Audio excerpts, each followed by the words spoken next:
Hello friends, welcome to our channel current affair updated. This is Devashish Awasthi. मेरी shirt देख के आपको समझ में आ रहा होगा कि आज लेक्चर किस टॉपिक पर है। बिल्कुल, आज लेक्चर जो है वो है एनवायरनमेंट पर, और एनवायरनमेंट की जिस तरह मैं सीरीज चला रहा हूँ एमसीक्यू की।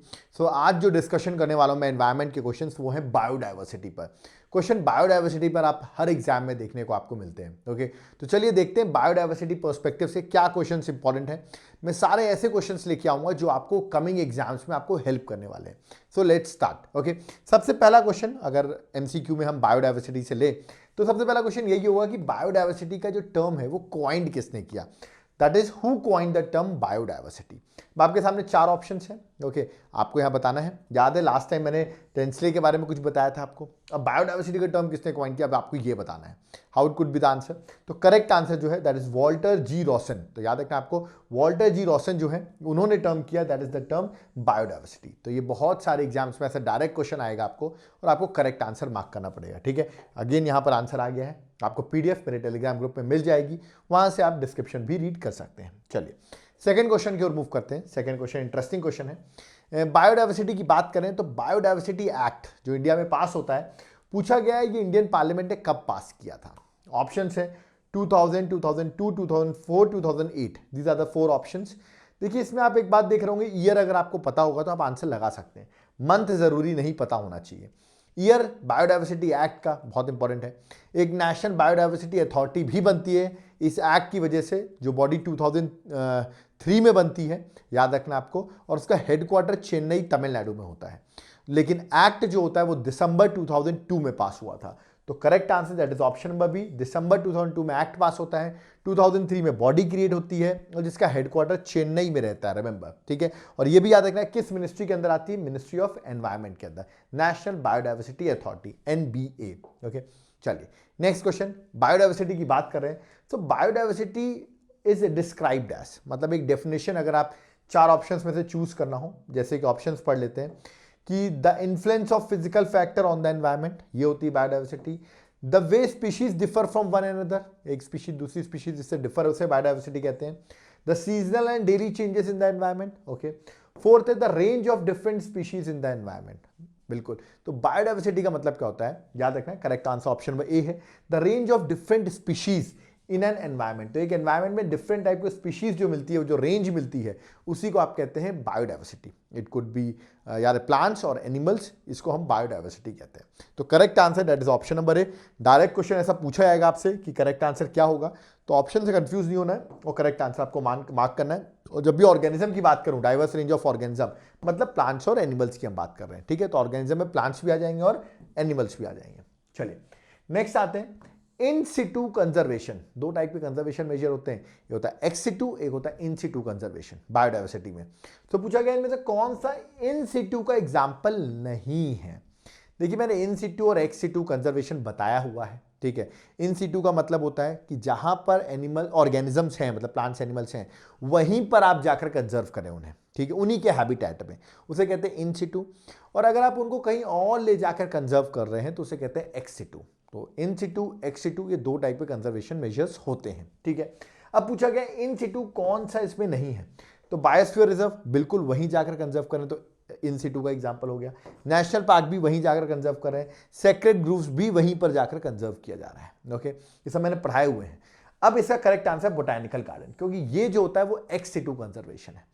अगर आप और डिटेल में पढ़ना चाहते हैं तो मेरा एप्लीकेशन दिया हुआ देवाशीष क्लासेस, वहां पर जाकर आप मेरे एनवायरनमेंट के लेक्चर्स देखेंगे, तो मैंने बहुत इजीली बहुत सारे एग्जांपल से थोड़ी टॉपिक पढ़ाया हुआ है। तो correct answer that is option number that is B, botanical gardens, that is ex situ. Okay, चलिए नेक्स्ट क्वेश्चन में आते हैं। बायोडाइवर्सिटी को इन चार ऑप्शंस में से सबसे ज्यादा थ्रेटेंड कौन करता है। ठीक है, इससे बायोडाइवर्सिटी सबसे ज्यादा थ्रेटेंड होती है, देख लेते हैं। बायोस्फीयर रिजर्व बनाने की वजह से, अरे बायोस्फीयर रिजर्व से तो बेटर होगी, थ्रेटेंड क्यों होगी। ठीक है, फिर लिखा हुआ है इनएसेसिबल हैबिटेट्स इन द हिमालयास। ठीक है, इनएसेसिबल हैबिटेट्स होते हैं, मतलब उनके हैबिटेट्स जो होते हैं जहां वो रहते हैं, होम जो है वो इनएसेसिबल होते हैं हिमालयास में। चलो ये भी ऐसे लिख दिया उन्होंने।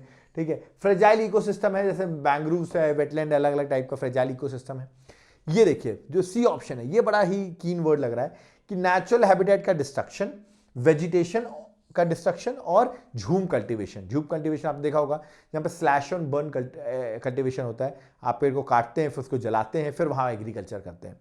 तो ये भी एनवायरमेंट के लिए बहुत ही अनफ्रेंडली मेजर है। तो बिल्कुल इसकी वजह से option number C is the correct answer, जो बायोडाइवर्सिटी को थ्रेटन करता है। क्योंकि आप प्लांट्स एनिमल्स को देखो, एक तरीके से जो प्लांट्स है उनको जलाया भी जा रहा है स्लैश एंड बर्न कल्टीवेशन में।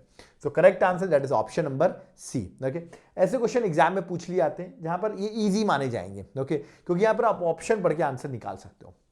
अब आता है कुछ स्टैटिक क्वेश्चन, जैसे बायोडाइवर्सिटी का टॉपिक है तो पूछ जाएगा वर्ल्ड बायोडाइवर्सिटी डे हम कब सेलिब्रेट करते हैं। तो अभी देखिए बायोडाइवर्सिटी डे भी आने वाला है, ठीक है, मई में। तो करेक्ट आंसर जो है that is option number B, 22 में।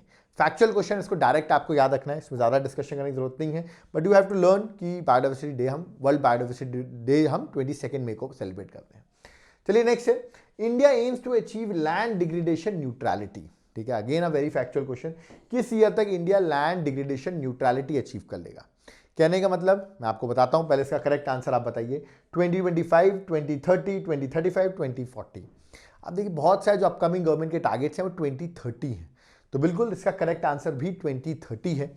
और अगर मैं लैंड डिग्रेडेशन न्यूट्रलिटी की बात करूं तो यहां पर आपको ये चीज़ याद रखनी है, what do mean by land degradation neutrality, कि यहां पे क्या टारगेट है कि जो भी हम प्रोडक्टिव लैंड को लूज कर रहे हैं, ठीक है, उसको कवर अप कैसे करेंगे कि जो डिग्रेडेबल एरियाज हैं, ठीक है, वहां से हम याद रखिएगा लैंड को रिकवर करेंगे। मतलब एक प्रोडक्टिव लैंड अगर हम लूज कर रहे हैं सो डिग्रेडेड लैंड को हम रिकवर करेंगे, जिससे कि एक तरीके से लैंड की न्यूट्रलिटी मेंटेन रहेगी। तो ये 2030 तक अचीव करने का गवर्नमेंट का टारगेट है। ओके, नेक्स्ट क्वेश्चन है red data book.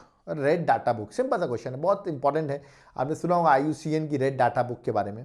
Red data book is concern with, उसमें रहता क्या है, बायोडाइवर्सिटी के फैक्ट्स, जो ऑर्गेनिजम्स हैं, ऑफ कोर्स प्लांट्स एनिमल्स की बात कर रहे हैं, वो जो एक्सटिंक्शन फेस कर रहे हैं उसके बारे में चीज़ें रहती हैं, प्लांटेशन के बारे में रहता है, या इलीगल हंटिंग्स के बारे में रहता है।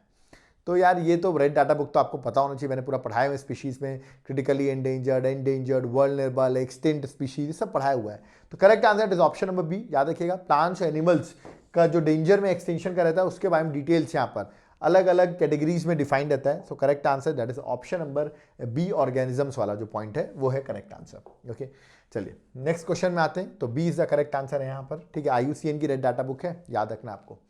चलिए नेक्स्ट क्वेश्चन में आते हैं, ये UPSC का प्रीवियस ईयर का क्वेश्चन है, बट इस तरह क्वेश्चन फ्रेम किए जाते हैं। देखिए कैसा क्वेश्चन फ्रेम किया गया है, the most important strategy for the conservation of biodiversity. ठीक है, बायोडाइवर्सिटी को कंजर्व करना है together with the traditional human life, मतलब biodiversity conserve with the use of human life. तो उसके लिए आपको क्या स्टैब्लिश करना पड़ेगा, जहां ह्यूमन का भी यूज हो रहा है, ह्यूमन लाइफ का भी, और बायोडाइवर्सिटी को भी यूज किया जा रहा है, तो उनको मिक्स करके कंजर्वेशन का मेजर किया जा रहा है। उसको कहते हैं biosphere reserve, botanical garden, national park या wildlife sanctuary. These are the 4 options. Biosphere reserve, अगर आप डेफिनेशन पढ़ोगे ना, बिल्कुल बायोस्फीयर रिजर्व की डेफिनेशन ही लिखी हुई है। करेक्ट आंसर बायोस्फीयर रिजर्व है। इंडिया में टोटल 18 बायोस्फीयर रिजर्व है, और जिनमें से 12 बायोस्फीयर रिजर्व को रिकॉग्नाइज किया गया है अंडर यूनेस्को। ठीक है, man and biosphere remember map project में टोटल 18 में से 12 बायोस्फीयर रिजर्व इंडिया में रिकॉग्नाइज है बाय यूनेस्को। ठीक है, आपको मुझे कमेंट बॉक्स में 2 बायोस्फीयर रिजर्व जो कि रिकॉग्नाइज है बाय यूनेस्को इंडिया के जो है उनका नाम कमेंट बॉक्स में मेंशन करना है। तो देखते हैं कितने लोग बायोस्फीयर रिजर्व के नाम याद कर रखें, तो उनका नाम और वो किस स्टेट में है वो भी आप कमेंट बॉक्स में मेंशन करेंगे। कोई भी 2 बायोस्फीयर रिजर्व आप मेंशन करिए। ओके, चलिए नेक्स्ट क्वेश्चन में आते हैं, मैक्सिमम बायोडाइवर्सिटी। ठीक है, बायोडाइवर्सिटी का टॉपिक है तो बायोडाइवर्सिटी के क्वेश्चन आ रहे हैं। मैक्सिमम बायोडाइवर्सिटी कहां पर है? अब देखिए वेजिटेशन की बात करो तो टुंड्रा वेजिटेशन आपने सुना होगा, coniferous forest, tropical rain forest, temperate forest, सबसे ज्यादा बायोडाइवर्सिटी कहाँ है? तो बड़ा टिपिकल क्वेश्चन है, बट मेरा मानना है आप आंसर मार्क कर सकते हो। सबसे ज्यादा कहाँ होगी? ऑफ कोर्स इक्वेटर के पास में। तो इक्वेटर के पास में कौन से फॉरेस्ट होते हैं? ट्रॉपिकल रेन फॉरेस्ट, क्योंकि यहाँ टेम्परेचर, ह्यूमिडिटी सब कुछ बेटर है। तो याद रखिएगा सबसे ज्यादा बायोडाइवर्सिटी आपको देखने को मिलेगी प्लांट्स एनिमल्स की ट्रॉपिकल रेन फॉरेस्ट इक्वेटर के पास। That is option number C is the correct answer. Okay, चलिए नेक्स्ट क्वेश्चन में आते हैं। नेक्स्ट क्वेश्चन है बायोडाइवर्सिटी चेंज होती है। ऑफ कोर्स पूरे अर्थ में अगर बात करूं तो बायोडाइवर्सिटी स्टैग्नेंट नहीं कि हर जगह एक जैसी है, हर जगह वेरी करती है। ओके, कहीं ज्यादा है बायोडाइवर्सिटी। बायोडाइवर्सिटी मतलब क्या? ऑर्गेनिज्म, प्लांट्स एनिमल्स हैं, उनकी स्पीशीज की डाइवर्सिटी जो है वो कहीं ज्यादा है, कहीं कम है। तो पूछा गया है चेंज कैसे होता है। इक्वेटर के पास जाएंगे तो इंक्रीज होगी, ये लिखा हुआ है। डिक्रीजेस टुवर्ड, अगर इक्वेटर के पास जाएंगे तो डिक्रीज होगी। ठीक है, तो देखो डिक्रीज तो नहीं होती, इक्वेटर के पास जाएंगे तो बायोडाइवर्सिटी इंक्रीज ही होगी, सबसे ज़्यादा बायोडाइवर्सिटी होती भी इक्वेटर के पास है। तो करेक्ट आंसर यहाँ पर सीधा मेरा को ए लग रहा है, बट सी डी भी पढ़ लेता हूँ कि अनचेंज है। अरे अनचेंज है ही नहीं, मैंने बताया ना हर जगह अलग अलग बायोडाइवर्सिटी है। इंक्रीजेस टुवर्ड्स द पोल, नहीं, पोल के साइड बायोडाइवर्सिटी डिक्रीज करती है। As you move towards pole तो डिक्रीज करेगी, जबकि move towards equator then increase करेगी। तो correct answer that is option number A is the correct answer. Okay, तो ये आपको याद रखना है। चलिए, और देखिए पूरा डिटेल जो है वो यहाँ पर मेंशन है। नेक्स्ट क्वेश्चन आते हैं, question number 13, largest wetland in the world पूछा है मैंने, वर्ल्ड में सबसे बड़ा वेटलैंड कौन सा है? ऑप्शंस आपके सामने हैं, 3 तो इंडियन लिखे हुए हैं, चिलिका है, अष्टमुडी है, सुंदरबन है, और एक इंडिया से बाहर का लग रहा होगा, क्योंकि शायद आपको लग रहा होगा बिल्कुल इंडिया से बाहर है, साउथ अमेरिका में है ये, और साउथ अमेरिका में मेनली ब्राजील में है। याद रखिएगा, पैंटानल वेटलैंड जो कि ब्राजील में मेनली है, वर्ल्ड का सबसे बड़ा वेटलैंड है, और फ्रेश वाटर वेटलैंड है, ये आपको याद रखना है। तो पूछा जा सकता है आपसे सबसे बड़ा वेटलैंड कहाँ है, किस कॉन्टिनेंट में है, तो आंसर साउथ अमेरिका में है, और मेनली जो है वो ब्राजील में ये वेटलैंड लाया करता है। ओके, चलिए, अब वेटलैंड की बात कर रहे हैं तो इंडिया में टोटल रामसर साइट के अंदर कितनी रामसर साइट्स हैं, मतलब कितने वेटलैंड्स रामसर कन्वेंशन के अंदर आते हैं? टोटल 75 आते हैं। ठीक है, और ये भी न्यूज़ में भी है। मैंने यहाँ पर क्वेश्चन पूछा है कि इनमें से कौन सा इनकरेक्टली वेटलैंड जो है, सारी रामसर साइट्स ही हैं, कौन सा इनकरेक्टली मैच्ड है? जैसे Haiderpur UP, okay, Bakira Gujarat, Wadhwana Gujarat, Vindhyavas Haryana. Okay, तो देखिए मैं आपको बताता हूँ सही कौन कौन से। ये तो सही है बिल्कुल, गुजरात भी सही है, हैदरपुर यूपी भी सही है, बकीरा जो है वो भी यूपी में है, गुजरात में नहीं है। तो ये वाला स्टेटमेंट करेक्ट आंसर हो जाता है, क्योंकि बी जो है वो इनकरेक्टली मैच्ड है, और आपने इनकरेक्टली ही पूछा था। ओके, तो correct answer that is option number B. Okay, next question में आते हैं। नेक्स्ट क्वेश्चन थोड़ा डिफिकल्ट है, बट ऑप्शन देखिए आपको करेक्ट आंसर बताना है कि सबसे मोस्ट इफेक्टिव फैक्टर क्या है कोरल ब्लीचिंग का। कोरल ब्रीफ आपने सुने होंगे। कोरल ब्लीचिंग जो होती है जब कोरल पॉलिप्स और जूजेंथली आपस में उनका ब्रेकअप हो जाता है, रिलेशनशिप में ब्रेकअप हो रहा है, आप देखिए साथ रहते हैं तो इतना ब्यूटीफुल कलर बनाते हैं, और जब अलग हो जाते हैं तो बेचारों का कलर फेड हो जाता है, उस फेडिंग ऑफ कलर को ही हम कोरल ब्लीचिंग कहते हैं। तो मैंने पूछा ये दोनों का ब्रेकअप कैसे होगा, क्यों ब्रेकअप होगा? तो ब्रेकअप ऐसे याद कर लो, ब्रेकअप ऐसे होगा जब दोनों के बीच में गर्मा गर्मी बढ़ जाएगी, मतलब पानी के टेम्परेचर जो होगा वो चेंज होगा, मतलब टेम्परेचर एक तरीके से वार्मर होगा, जिसकी वजह से आप देखेंगे दोनों का ब्रेकअप होगा। तो दोनों के बीच में हीटअप होगी तो ब्रेकअप होगा, ऐसे याद कर सकते हो। तो इसमें जो करेक्ट आंसर कभी भी ऑप्शन पूछा है तो इंक्रीज इन टेम्परेचर, याद रखिएगा, rise in the normal temperature of sea water is a most important effective factor, जिसकी वजह से कोरल ब्लीचिंग होती है। तो याद रखना करेक्ट आंसर सी है। ए, बी और डी में से आप लोग सोच रहे हैं, बट मैंने आपको बता दिया ट्रिक याद करने की, इसमें आपको याद रहे। ठीक है, और कोरल लीफ एक इंपॉर्टेंट टॉपिक भी है, तो ये भी आपको याद रखना है। ओके, चलिए नेक्स्ट क्वेश्चन में आते हैं। नेक्स्ट क्वेश्चन है डुगोंग के बारे में। डुगोंग बहुत इंपॉर्टेंट है आज का, तो बता दो डुगोंग का कंजर्वेशन रिजर्व तमिलनाडु में बन रहा है, तो बनाया गया है। तो डुगोंग एक बहुत इंपॉर्टेंट स्पीशीज है, उसका डायग्राम भी यहाँ पर आप देख रहे होंगे। ठीक है, तो यहाँ पर सिंपल सा क्वेश्चन पूछ लिया मैंने। जो डुगोंग है ना, जो मेराइन एनिमल है, इसको सी काऊ भी कहते हैं। क्या कहते हैं? सी काऊ। ओके, ये है क्या? ये एम्फीबियन है, बोनी फिश है, शार्क है, मैमल है, क्या है? ये मैमल लिखा हुआ है, एल गायब है। ठीक है, आपको करेक्ट आंसर बताना है। ठीक है, तो कुछ लोग सोचेंगे सर फिश वगैरह टाइप की होगी, नहीं ये फिश नहीं है, इट्स अ मैमल, रिमेंबर। और इसका कंजर्वेशन रिजर्व भी आपको याद रखना है, कहाँ बन रहा है डुगोंग का, याद रखना दैट इज तमिलनाडु।